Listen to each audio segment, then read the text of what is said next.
Baik, bismillahirrahmanirrahim. Ada beberapa soalan. Jadi soalan yang pertama yang mungkin kita jawab, kita dengan Syiah ditanyakan, gimana upah kita dengan Syiah? Jadi apa yang Allah Subhanahu Wa Taala, Syiah ni dia bukan nama asal namanya Syiah itu semuanya satu. Tapi Syiah ini dibagikan para ulama dengan pelbagai dan banyak. Syiah ini juga bermazhab, bagaimana dalam Islam juga bermazhab. Maka mazhab mereka ada yang dikategorikan sebagai pelampau dan keluar dari Islam kan. Dan ada yang kategorinya masih lagi dalam gol lingkup bersaudara dengan Ahli Sunnah wal Jamaah. Dan mereka kita iktibar sebagai seorang Muslim. Antaranya ada Syiah yang namanya Zaidiyah. Zaidiyah yang hanya menyatakan Sayyidina Ali ni cuma lebih baik daripada Sayyidina Abu Bakar, sepatutnya dia. Tapi yang lain tidak, mengkafirkan Sayyidina Abu Bakar seperti Syiah Imamiyah, Syiah Isna Asyar dan juga Syiah dan banyak yang lagi. Cuma yang paling dekat seperti Zaidiyah. Maka kita bermuamalah dengan Zaidiyah dan orang yang dekat dengan pandangan Ahli Sunnah wal Jamaah ini dengan sebagaimana keadaan biasa. Tetapi kita pertahankan kita punya akidah dan kita berhujah dengan cara yang baik. Yang keduanya adalah dengan Syiah yang seperti ini. Sebenarnya kalau diikutkan ta'rifan ataupun apa yang mereka lakukan, sebenarnya mereka dah keluar dari Islam. Walaupun mereka namakan Syiah itu satu mazhab dalam Islam. Buktinya mereka menyatakan Al-Quran tidak lengkap. Dengan menyatakan Al-Quran tidak lengkap sendiri telah kufur, walaupun mereka tak nak namakan mereka kufur. Ataupun menyatakan Jibril tersalah menyampaikan wahyu. Ini menunjukkan bahawa Jibril itu adalah makhluk yang tidak patut perintah Allah, tersalah ataupun macam mana berbagai keadaannya. Ataupun Imam Mahdi dan persoalan akhirat dan sebagainya banyak. Jadi mereka ini sebenarnya kalau pandangan itu Qurtubi, mereka ni sebenarnya tak ada agama pun. Itu bagi pelampau dalam Syiah. Tapi di kalangan Syiah tidak kita menghukum sekali. Dan di kalangan mereka ada yang masih beriktikad sebagaimana kita iktikad Allah itu Isa, Nabi adalah utusan yang terakhir. Cumanya mereka mencintai Sayyidina Ali dan Ahli Bait lebih daripada mereka, itu saja. Maka ini tidak kita keluarkan daripada ruang lingkup Islam. Itu yang pertama. Dan yang kedua berkaitan dengan fikrah ataupun jamaah. Ikhwan mati Allah Subhanahu Wa Taala, perkara yang namakan sebagai fikrah ataupun jamaah untuk merealisasikan semua jamaah tumbuh adalah dengan satu matlamat. Bukan semua lah. Mana-mana jamaah yang bermatlamatkan untuk mendirikan sebuah daulatul Islam atau mendirikan sebuah yang tujuannya adalah untuk mendirikan menegakkan syariat Allah, menyanjung syariat Allah, maka itu adalah satu jamaah yang baik yang dipuji dalam Islam. Dan sebenarnya jemaah yang tak boleh kita khilaf adalah jemaah yang dipimpin oleh khalifah. Itu tak boleh. Keluar daripada jemaah yang khalifah umat Islam ada, telah dihukum kafir. Sayyidina Abu Bakar, Sayyidina Umar, Sayyidina Ali dan semua khalifah Islam yang diiktir sebagai seorang khalifah, hatta kalau seorang nanti khalifah lain daripada khalifah yang ada, kena bunuh khalifah yang kedua dalam hukum akal fiqh. Jadi jamaah itu ketika itu tidak boleh memang orang keluar dari jemaah itu, mesti wajib masuk jemaah. Sebagaimana sabda Nabi SAW hadis riwayat Imam Ahmad dan Imam Tirmizi, "Man faraqa jama'ah qaida shibrin faqad khala'a ribqatan Islam min unuqi." Sesiapa yang keluar daripada jamaah sejengkal, maka telah tercabut ikatan Islam daripada tengkuknya. Wa in shalla, walaupun dia sembahyang. Wa in shama, walaupun dia puasa. Wa za'ama annahu muslim, walaupun dia menyangka dia seorang Islam, tapi dia tak keluar. Sabda Nabi SAW, hadis ini riwayatnya hasan, sahih dan gharib. Hadis sahih, hasan dan gharib. Adapun jemaah yang berlaku selepas kejatuhan khilafah, yang kepelbagaian ini ada, maka di sana mereka ini memilih satu wasilah, menubuhkan satu wasilah untuk mendirikan apa yang telah jatuh, iaitu khilafatul Islam. Cuma apa yang awak, benda ini telah pun ada, dan untuk meletakkan manusia ini dalam satu pemikiran yang sama, sebenarnya satu perkara yang mustahil.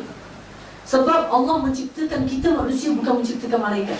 Kita ini manusia yang Allah berikan akal berfikir, bukan malaikat yang diciptakan taat sahaja apa yang Allah kata. Tapi manusia diciptakan berfikir dan ada akal, maka pasti di sana ada orang kata, tak, sebenarnya yang lebih Allah buat begini. Maka lahirlah kelompok ini.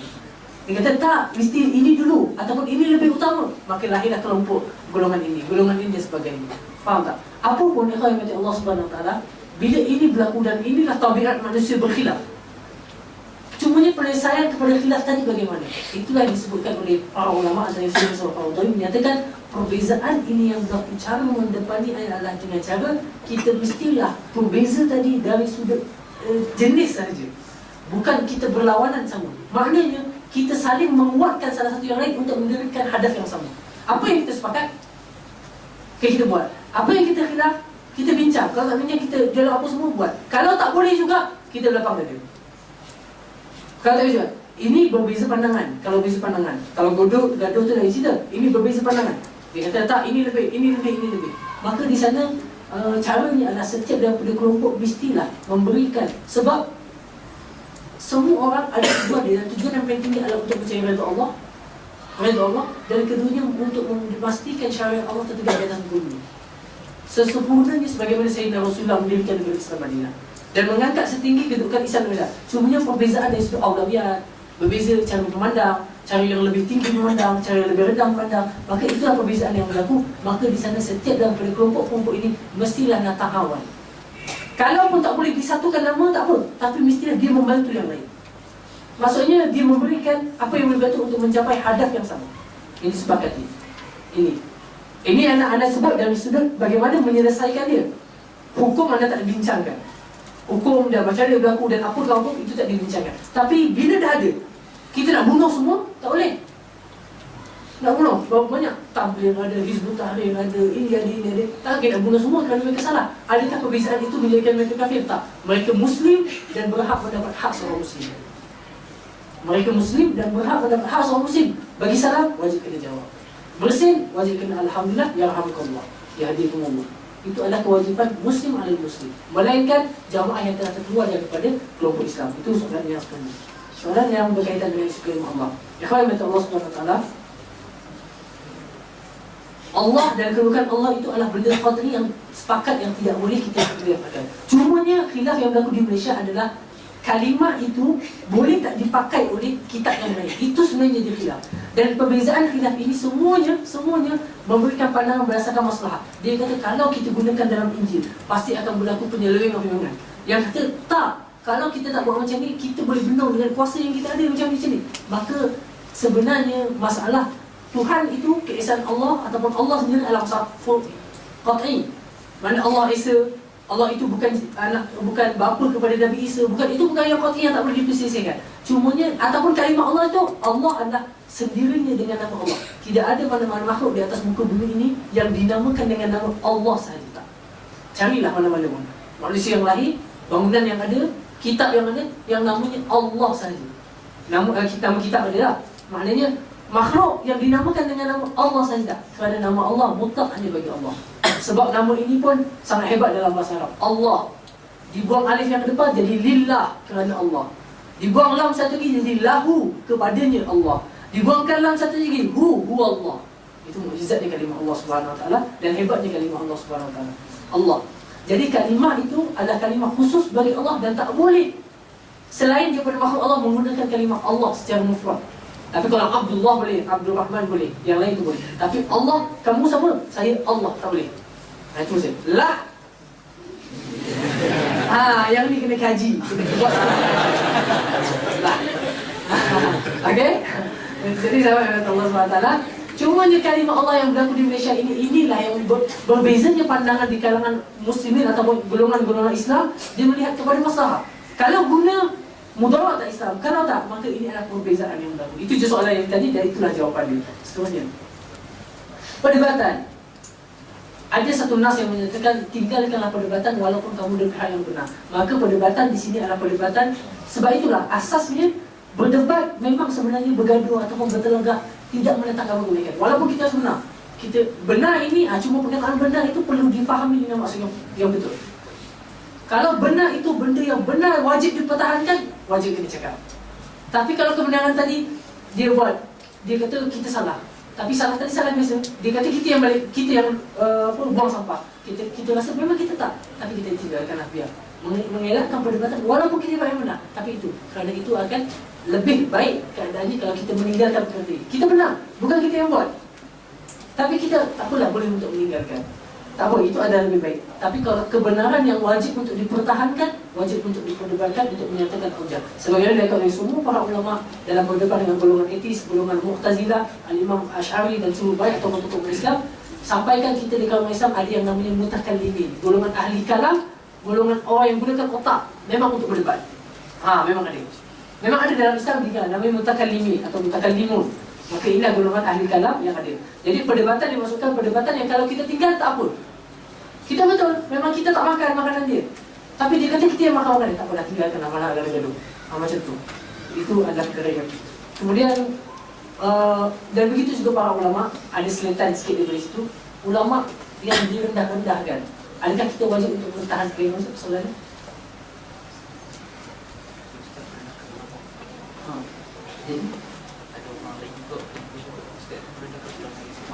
Jadi apa yang kata Allah Subhanahu Wa Taala? Pertamanya, bila dikatakan ulama, dia bukan maksum yang utama. Ulama dia bukan maksum. Yang hanya maksum adalah seorang manusia, itu Nabi Sallallahu Alaihi Wasallam. Para anbiya maksum. Selain daripada Nabi, semua kata mereka pasti ada kesalahan betul. Maknanya begitu, kalaulah begitu maksudnya, maka di sana para ulama cegah kepada kesalahan yang betul. Dan mereka beristihad atas kadar ilmu yang mereka ada. Cumanya, meskipun mereka bukan maksum, tapi mereka ada kedudukan sebagai seorang alim, caranya adalah kita beradab ni, adab dijaga. Berbeza tak ada masalah. Ada orang suka dengan Imam Hasan al-Banna. Ada orang yang tak suka. Ada yang suka dengan Dr. Yusuf Al-Qaradawi Hafizahullah. Ada yang tak suka. Maka kalau kita tak suka, jangan kita merosakkan lidah kita dengan mengata mereka, apatah lagi yang telah meninggal dunia. Tetapi kalau mengkritik dengan secara ilmiah, ini dibenarkan oleh syariat. Dr. hukum demonstrasi adalah begini, kita datangkan hujah dari doktor adalah begini, itu adalah perkara yang diluaskan oleh syariat. Kerana kata-kata dia bukan satu kata yang maksum. Itu adalah pandangan dan ijtihad saja. Tetapi dalam mengkritik pasti ada. Maknanya jangan merendahkan kedudukan dia sebagai seorang ilmuwan dan menjaga. Sebab itu para ulama menyatakan luhumul ulama masmumah. Daging para ulama itu adalah racun. Takut-takut kita terkena dengan ataupun termakan racun tadi dengan kita merasakan. Mereka bukan masuk. Kita boleh kritik dan boleh ambil pandangan. Saya setuju dengan pandangan ini, dia boleh cenderung kepada saya dengan pandangan ini. Yang ini tak setuju. Tapi jangan merendahkan pandangan ini. Melainkan ulama tadi betul-betul khilaf dalam perkara yang bukan ijtihad. Dalam ijtihad boleh nak bunuh orang tak ada masalah tanpa ada darurat apa-apa. Ini bertentangan dengan usul Islam. Maka ulama-ulama ini bukan ulama saja. Hatta letakkan contoh ulama muda. Apa pula kan persetubuhan pun. Walaupun namanya ulama, kita kena melihat apa yang dibawa. Bukan asal namanya ulama itu. Dan sebenarnya masalah kita di zaman moden ini mudah untuk meletakkan seorang itu ulama. Sangat mudah. Pakai kopiah sebab sikit, oh, ada ulama alim, kabir. Lagi berat sebab dia, lagi alim dan lagi kabir. Lagi pekat celak dia, lagi wangi minyak wangi dia. Itu paling alim kabir. Itu kesalahan kita dan mudah. Asal khiris daripada UC, ini alim, ini ulama. Sampai itu ulama muda, ulama tua dan golongan. Ya, benar, senang. Sedangkan nak mencapai kriteria ulama itu bukan satu benda yang mudah. Dan ulama itu, sebab itulah Syekh guru kami menyatakan dalam adab dengan ulama, menghormati mereka jangan sampai merosakkan tauhid dan jangan sampai mengurangkan kemuliaannya. Itu kaedah. Semua ulama siapa pun berbeza pandangan, kita ambil. Jadi ustaz-ustaz yang merendahkan ulama, ulama ni tak boleh, Yusuf Qaradawi ni ulama duit, yang ni ulama sultan, yang ni ulama-ulama ni, kalau mereka kita tak tahu niat mereka kepada Allah bagaimana dan apa ikhlasnya mereka. Apatah lagi mereka telah mati. Ibnu Taimiyah orang kata tentang dia apa semua. Ingat, mereka telah memberikan jasa yang besar kepada Islam yang kita tak pernah berikan lagi. Kalau kita setuju, kita tinggalkan niat dia kepada Allah dan Allah telah pun memberikan balasan kepada mereka. Yang kita yang sedang hidup ini akan dihisab oleh Allah Subhanahu Wa Taala dan apa yang kita akan lakukan. Itu sebab itu berada dengan para ulama. Tapi meskipun itu ulama itu ada ketiga, ada ulama su yang memang betul-betul su. Yang ini kita kena betul-betul berhadapan dengan dia. Sebagaimana Imam Ahmad bin Hanbal berhadapan dengan golongan ini. Seminit lagi. Baik. Asalnya kalau seminit tu habis program ke? Habis lah. Simpulkan. Baik, simpulkan baik. Simpul ke lipat lah. Baik.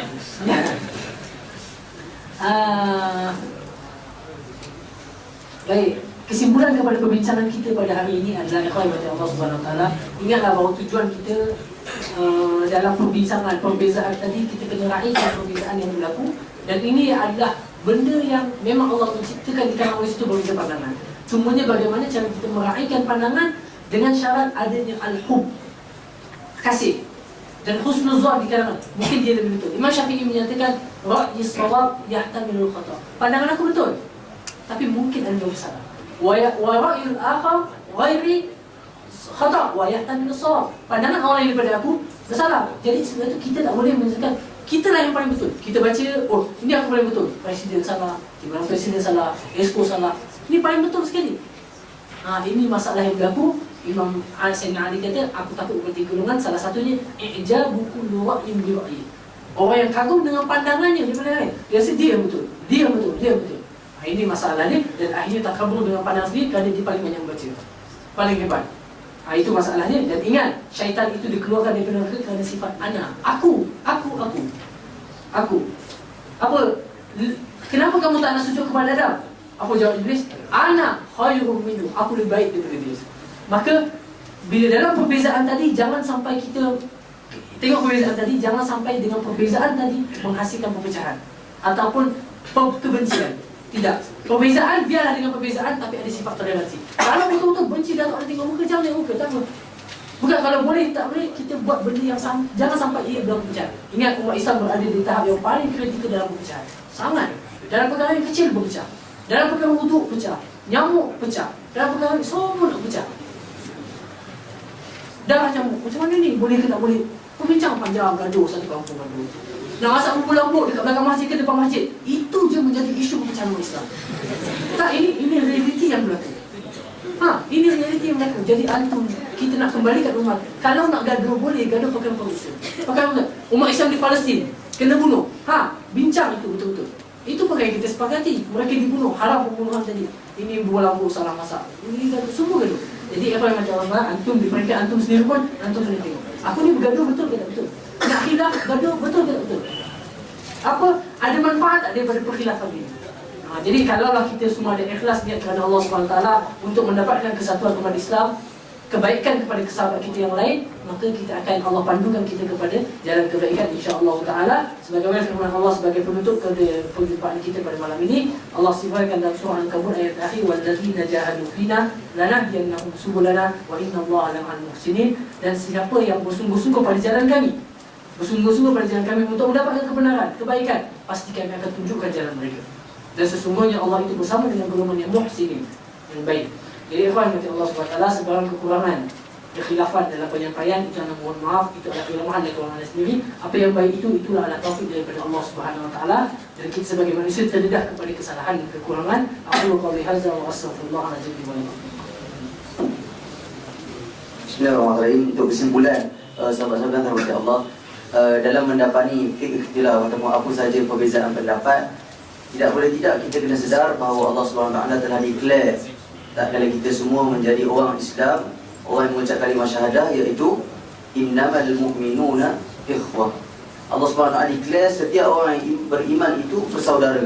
Maka buatlah apa-apa, bertemulah pada perkara apa sahaja yang kita tidak sependapat, selagi perkara itu tidak sepatutnya kita menjadi perbalahan yang besar, selagi tidak menyentuh perkara usul yang sepatutnya kita memang perlu bertegas, maka di sana perlulah kita tersamuh, berlapang dada, sebagaimana yang kita telah tahu dan kita telah syarahkan tadi.